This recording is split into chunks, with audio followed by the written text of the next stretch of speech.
I'm here once again. This is Dallas, if y'all don't know, with my Double XP squad sitting in the background. This is PAX South 2020, and I saw a lot of stuff here today. I don't know if y'all know, or like if you look back or Google this whenever you're watching it 20, 30, 45 years from now, but your boys are not here. Microsoft, Sony, Nintendo, and that leaves a lot of room for the independent people, for like the creators who we really don't know anything about, or the people that kind of come out of nowhere with something cool. So I'm sitting right next to one of them. This is Andrew Stamps, and he's been working on a game called Terra Nova.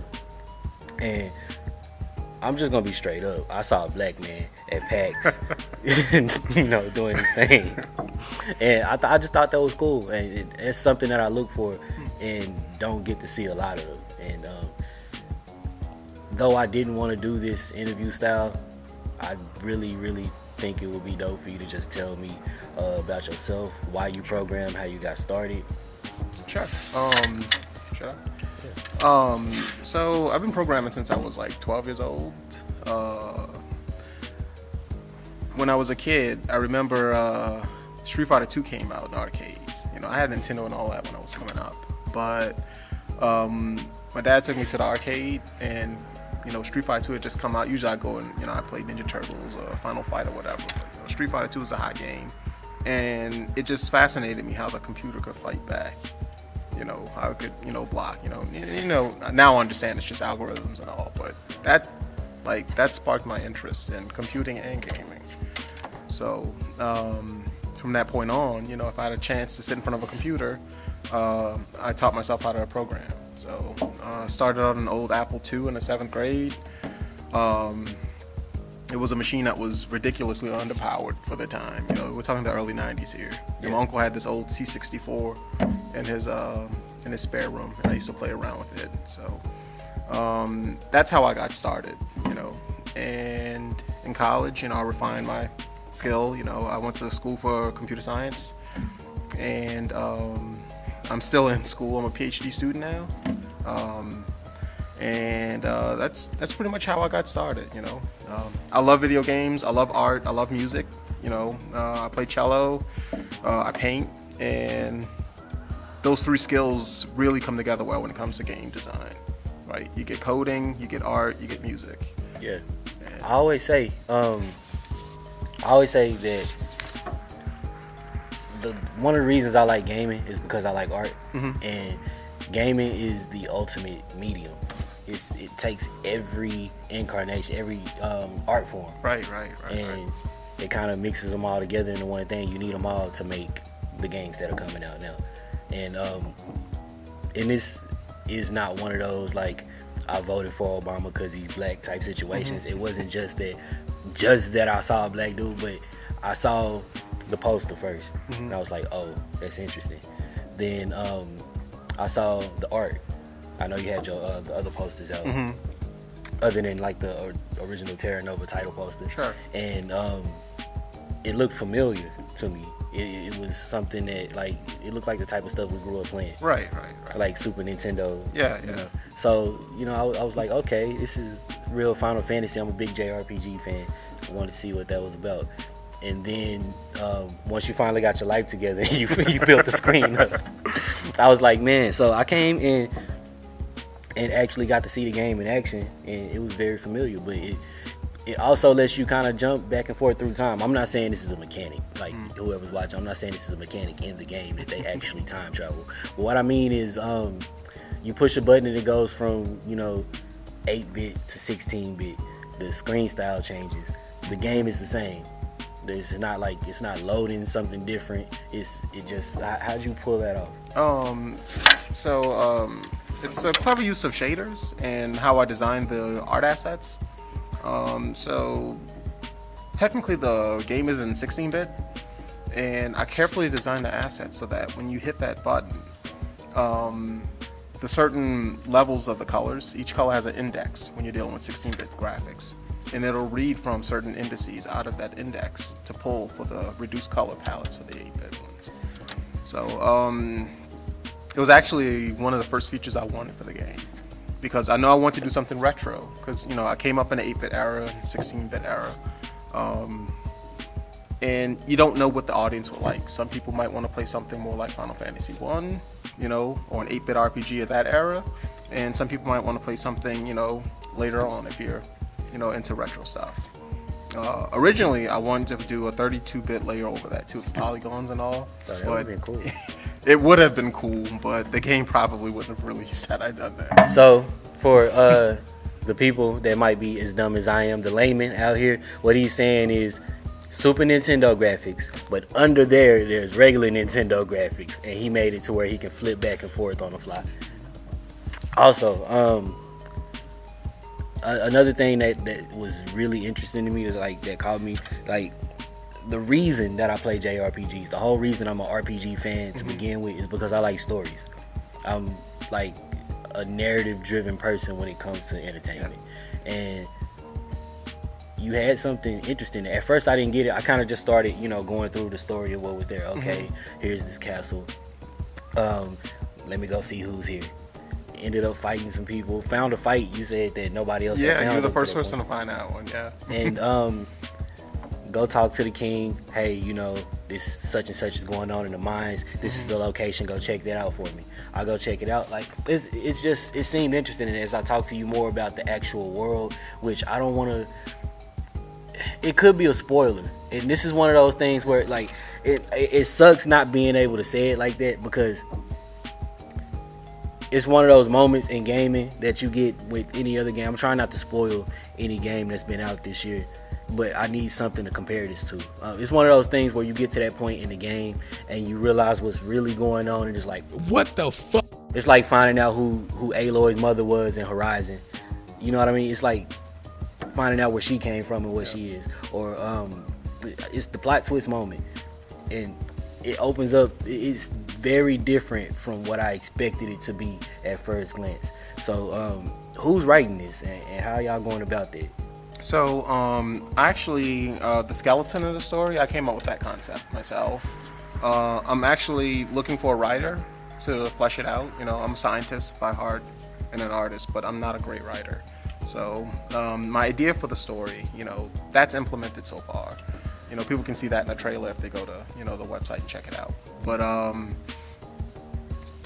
I need someone to help me take it to the next level. Games of a certain size at some point become a collaborative effort. And so I'm still in the search for somebody to help me, fully flesh out my vision in that.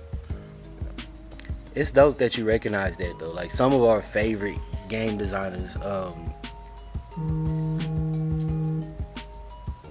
chill, man. Stop interrupting. we over minding our business, and y'all chill. Like, my favorite game designer, it's no secret if you know me like that, is Hideo Kojima. Mm-hmm. It's something about his games that resonate with me. Yeah, I'm a big Metal Gear fan. Yeah. Very big Metal Gear fan.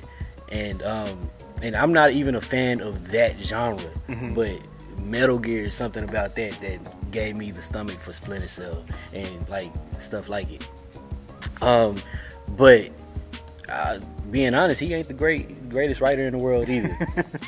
His concepts are fascinating. Right. His stories are intriguing, but he can't write dialogue to save his life. Like the whole "So I'm Mario and you're Princess Peach" thing.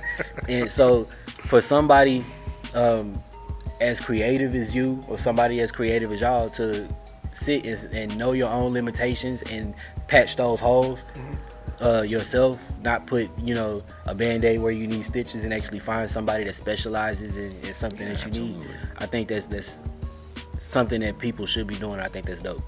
This may be my only shot at ever producing a retail game. It's a very lengthy process, and like I said, I'm not a game designer by trade. I'm a scientist. So I want to make, the game the best it can be. It's like, this is my foray into this. Maybe this will be my career afterwards, maybe not. But if this is the only thing I ever get to put out into the universe of the masses, I want it to be the best. So I'm going to try to find people that have the talents to help me get that done. That's cool. Yeah. So are you, I'm not exactly asking if you're trying to make a statement, but is there anything that you're trying to say with Terra Nova? I don't know. It's really just a love letter. You know, these are the games that I like. These are the kind of games that I would buy when they came out. When they come out.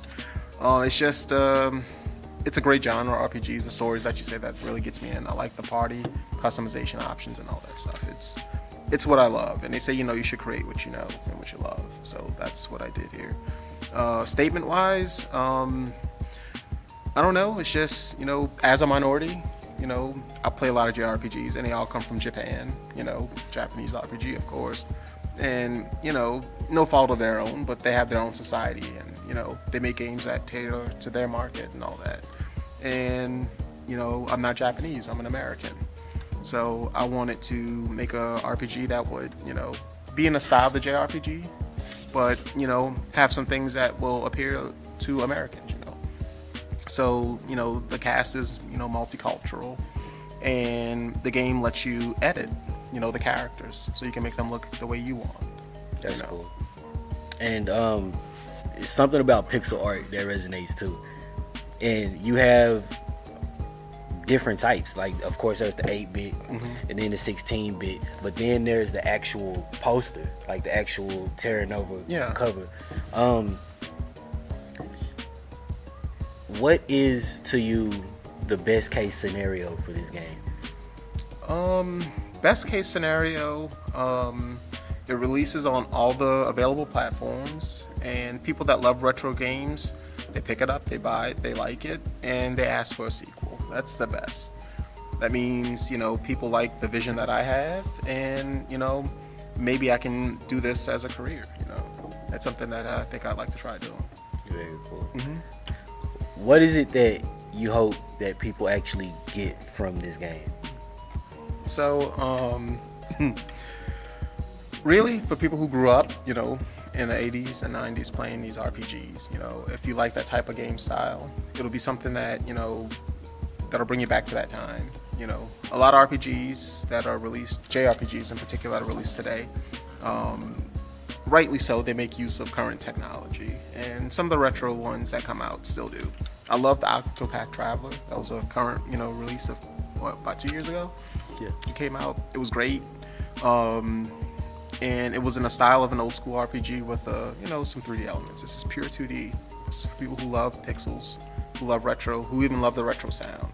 I did research on the chip that the SNES used, so that the sound is authentic. The whole thing is authenticity, but I have to recognize that this isn't 1990 either. So with that authenticity comes some convenience, and that's to help anybody that's maybe new to the genre but would like to play an old style game without maybe so much of the grind. So what I want to take away, it's a great experience for JRPG lovers. If somebody wants to be introduced to the genre, I think it's a good way to go too. It's just, I think it's, and I'm biased, but, I just think it's a great game all around. And it's got something for everyone. And you're a musician though. Are you composing? I do some of the composition. Terra Nova's had a 2-year development history. And in the beginning, I did all the graphics, all the music, all the art. And it was okay, but as the project grew, and I know I wanted to release, again, I wanted the best. So I actually have another composer. His name's Carlos. You can find his bio on terranovaworld.com. And he's working with me to make the battle tracks and all the music tracks even better. Some of the compositions are still mine, like the title theme, that's one of mine, and I really love it, so that's probably going to stay. Some of the graphics are mine too. I work with Nicholas. He's doing the sprites, and great guy. I mean, he's just, that's all he does. How many times I gotta ask you not to interrupt this, man? Chill. Chill. I'm a really good pixel artist, and I'm an okay composer. So getting someone to get the music, because that's a big component of JRPGs. The music's got to be great. And finding that talent wasn't easy. Finding people that would, believed in my vision as well. So that being said, I work collaboratively with them. So we bounce ideas back and forth. How does that work though, building a team? Like, especially being somebody who no offense at all, who really does not have any legs in the gaming industry, like how do you get people to believe in you, like to follow you? A lot of trial and error. You know, some people stick around for a bit and they're like, you know, this isn't for me. You know, I've gone through a lot of people. You know, I didn't just start looking 6 months ago for people to help. I looked before, but it was hard to find people that were interested. You know, it was difficult. I didn't really know where to look. It wasn't until I went to PAX East last year and there was another retro developer there. And I was like, you know, how do you get people to work on your sprites? And he's like, you know, check out Twitter. Come on now, dog. Come on, man. I checked out Twitter. I got a Twitter account. And before that, I never even used Twitter before. And I found someone on Twitter, you know.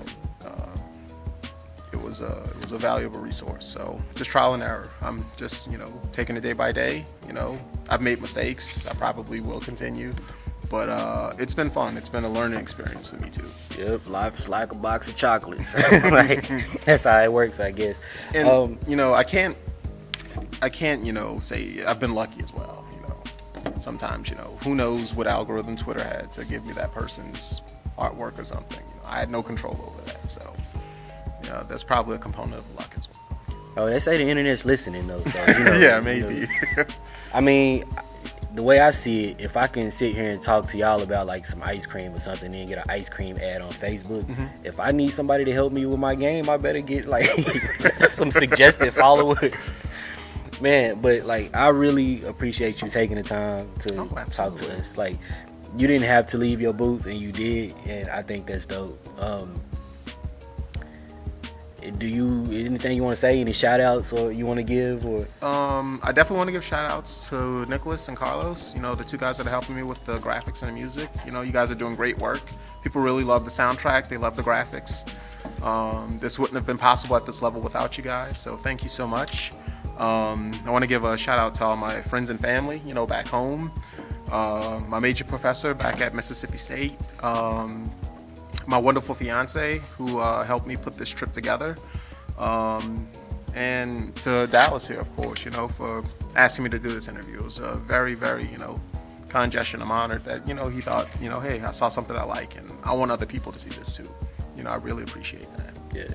And with us sitting here talking about stories so much and not having gone into the story of Terra Nova like that, I don't know if I want to do this before or after the interview, but we're going to roll that trailer. So, thank you. Oh, absolutely. I appreciate you. It's been Dallas, man, on Peep Game with the Double XP podcast, homies behind the camera. PAX South 2020, but y'all probably watching this in 2021. He already living in the year 3000 with the technology from the 80s, making the games of the future. We out. I'm a YouTube nigga now, right? Peep Game.